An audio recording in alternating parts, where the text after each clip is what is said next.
In the wild, disappearance is usually quiet. A species slowly becomes rare, sightings become stories, and one day the animal exists only in photographs. But sometimes, that ending doesn't arrive. Some animals move so close to extinction that scientists begin preparing for loss. And then something unexpected happens. Numbers stop falling, small groups survive, and slowly life begins to return. The giant panda once lived across vast bamboo forests, but those forests broke into scattered patches as roads and cities expanded. Pandas were left isolated, each group separated by distance they could not easily cross. Their slow reproduction made the future look fragile. For years, the panda represented a symbol of helpless conservation. Yet, forests were stitched back together through corridors that allowed pandas to move again, to find mates, to behave like a species instead of scattered individuals. Cubs began appearing more often. The panda did not suddenly become stronger. Its world simply became less broken. Far out in the ocean, a different silence once spread. Humpback whales were hunted so intensely that many populations collapsed by more than 90%. Migration routes that had existed for thousands of years nearly disappeared within decades. But whales carry memory not in places, but in movement. Even after generations of decline, they returned to ancient feeding grounds once hunting pressure eased. Songs that had almost vanished filled the ocean again. Mothers guided calves along routes older than human maps. Recovery did not happen quickly, but it happened steadily, wave after wave, until absence slowly turned back into presence. Deep in mist-covered forests, mountain gorillas lived through a different kind of pressure. Conflict zones surrounded their habitat. Poaching, disease, and shrinking forests pushed their numbers to levels that usually predict extinction. Yet, gorillas survived through something rarely discussed in conservation: stability within families. Their social structure held, groups stayed together. Protection focused not only on land, but on individual families. Each troop monitored, each birth recorded, each loss felt. Over time, numbers began to rise. Not dramatically, not suddenly, but enough to shift the direction of their story. Survival became visible again.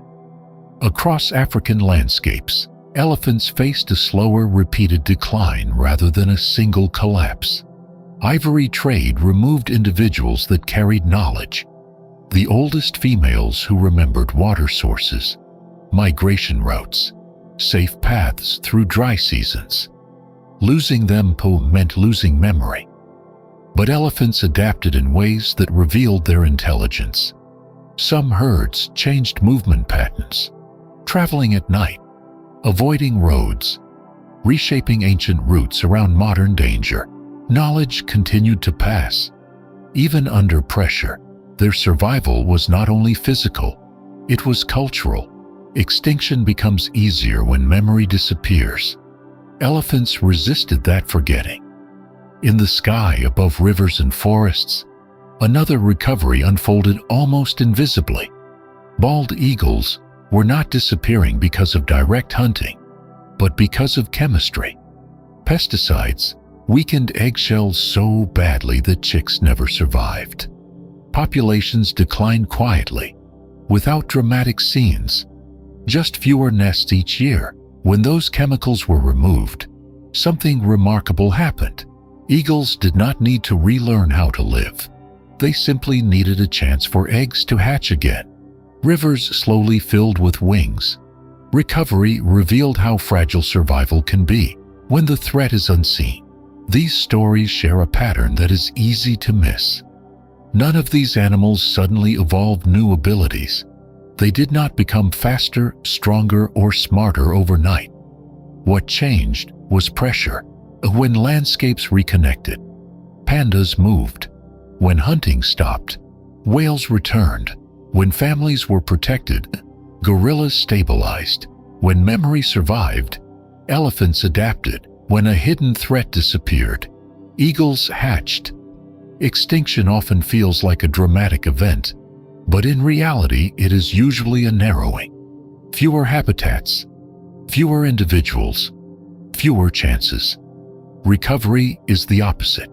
It is the widening of possibilities. Movement becomes possible again. Birth becomes more likely. Behavior returns to normal instead of survival mode. But recovery carries its own complexity. More whales mean more encounters with ships. More elephants mean more conflict at the edges of farms and cities. Gorillas recovering in limited forests face disease risks from nearby humans. Survival does not restore the past. It creates a new balance that must be constantly negotiated. There is also something deeply emotional hidden inside these recoveries. Many species survived not because conditions became perfect, but because small groups held on long enough for change to arrive.